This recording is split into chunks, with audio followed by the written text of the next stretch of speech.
சனவரி 30 வரும் தியாகிகள் தினம், இந்தியாவை போற்றும் யோகிகள் தினம், சுதந்திர போராட்ட தியாகி மகாத்மா காந்தி நினைவு தினம், அனைவரின் உள்ளங்களில் வாழும் ஆன்மா நினைவு தினம். இந்திய நாட்டிற்காக இன்னுயிரை நீத்த மகாத்மா காந்தி, அவர் ஆன்மா அடைய வேண்டும் சாந்தி.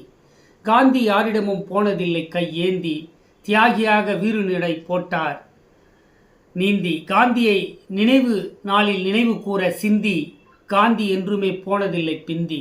காந்தி போராட்ட களத்தில் நிற்பார் முந்தி.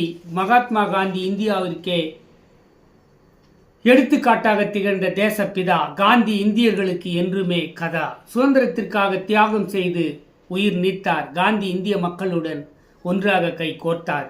தன் உயிரை தியாகம் செய்து தாரை வார்த்தார் என்று மாண்புமிகு மகாத்மா காந்தி அவர்களின் நினைவு தின கவிதை தொகுப்பை வாசித்து முடிக்கிறேன். கவிஞர் ப. போத்ராஜ். ஜெய் பீம், ஜெய் ஹிந்த், வந்தே மாதரம். நன்றி, வணக்கம். தொடரும்.